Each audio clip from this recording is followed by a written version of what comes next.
Hello बच्चों, चलिए प्रश्न को पढ़ते हैं और समझते हैं। सिद्ध कीजिए कि f -1 से 1 यहाँ पर आपको संवृत अंतराल दिया गया है से वास्तविक संख्या r और इसमें एफ एक्स बराबर एक्स बटा एक्स प्लस 2 द्वारा प्रदत्त फलन f फलन एक एक ही है और फलन f जो है -1 से 1 और फिर यह आपको f का परिसर लिखा गया है का प्रतिलोम फलन भी यहाँ पर ज्ञात करना है। दो बातें यहाँ पर करना है हमें। सबसे पहले f को फल एक एक ही बताना है और उसके बाद यदि -1 से 1 ये इसका प्रांत होगा और अगर f का परिसर से एक फलन परिभाषित करते हैं f को तो ये इसका प्रतिलोम फलन भी हमें यहाँ पर इस स्थिति में ज्ञात करना है। प्रश्न को हल करने से पहले हम प्रश्न के लिए मुख्य अवधारणा लिख लेते हैं। तो प्रश्न के लिए मुख्य अवधारणा जिसकी सहायता से इस प्रश्न को हल किया जाएगा। मुख्य अवधारणा में हम सबसे पहले एक एक की जांच को किस प्रकार से किया जाता है वो आपको याद रखना है। तो एक एक की,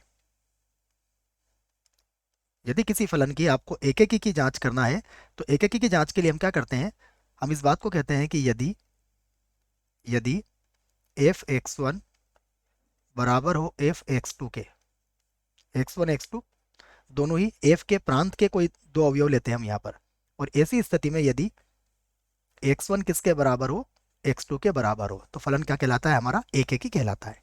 ठीक है, अब चलते हैं जो फलन हमें दिया गया है उसकी ओर। हमें जो फलन दिया गया है वह कुछ इस प्रकार है।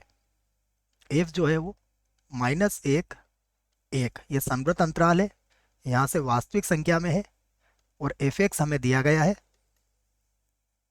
एफ एक्स जो है वो है एक्स बटा एक्स प्लस 2 है। तो हमें सबसे पहले इसकी एक एक की जांच करना है। तो एक एक की जांच, हम इसकी एक एक की जांच करेंगे। तो सबसे पहले दो अवयव लेंगे हम एक्स वन एक्स टू। तो यदि x one comma x two ये दोनों ही अवयव में किसके अंदर ले लेता हूं, -1 के अंदर से ही आपको होना चाहिए। ये हो गया। अब माना माना एफ एक्स वन किसके बराबर है, एफ एक्स टू के। ये हमने एफ एक्स वन बराबर एफ एक्स टू मान लिया। अगर इन दोनों को बराबर मानने पर एक्स वन बराबर एक्स टू आ जाता है तो फिर हमारा फलन एक एक ही हो जाएगा।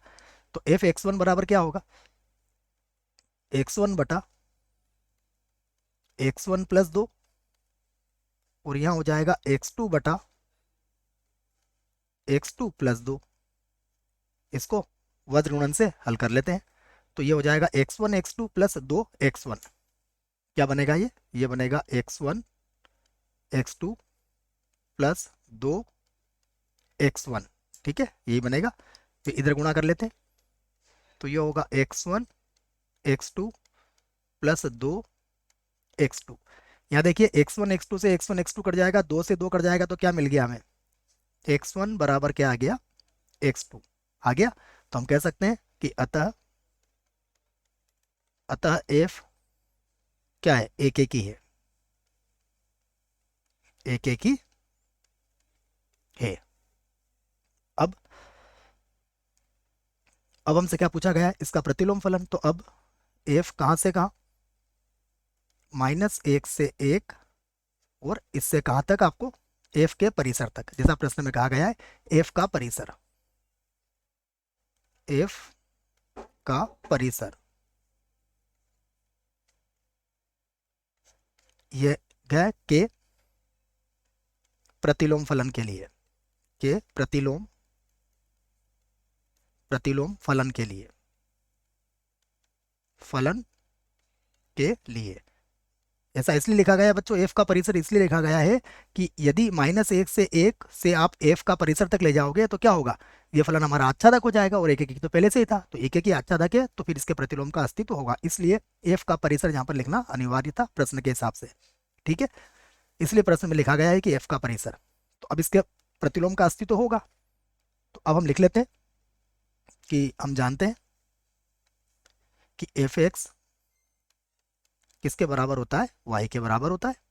इस बात को आप कह सकते हो कि यदि एफ एक्स बराबर क्या होता है, वाई, तो एक्स बराबर कितना हो जाता है, एफ इनवर्स वाई होगा, वाई होगा। अतः देखिए अब एफ एक्स को हम वाई के बराबर ले लेते हैं, तो वाई बराबर कितना हो जाएगा, y बराबर हो जाएगा x बटा x प्लस 2। यहाँ से इसका वर्गमूल कर लेते हैं तो ये हो जाएगा एक्स वाई, या पहले x का गुणा कर लेते हैं तो x बराबर क्या हो जाएगा, एक्स वाई प्लस का हो जाएगा 2y। x का y से गुणा कर लिया, 2 का y से गुणा कर लिया, x को बराबर के इधर ले आओ तो ये हो जाएगा x माइनस एक्स वाई बराबर 2y।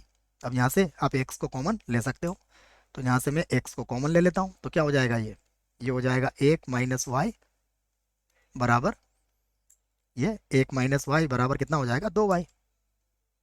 2y यहाँ पर देखिए, यदि x का मान निकालें तो x का मान क्या होगा, x का मान हो जाएगा 2y और बटे में कितना आ जाएगा, बटे में आ जाएगा 1 माइनस वाई। ठीक है, जहाँ जहाँ y कभी भी 1 के बराबर नहीं होगा।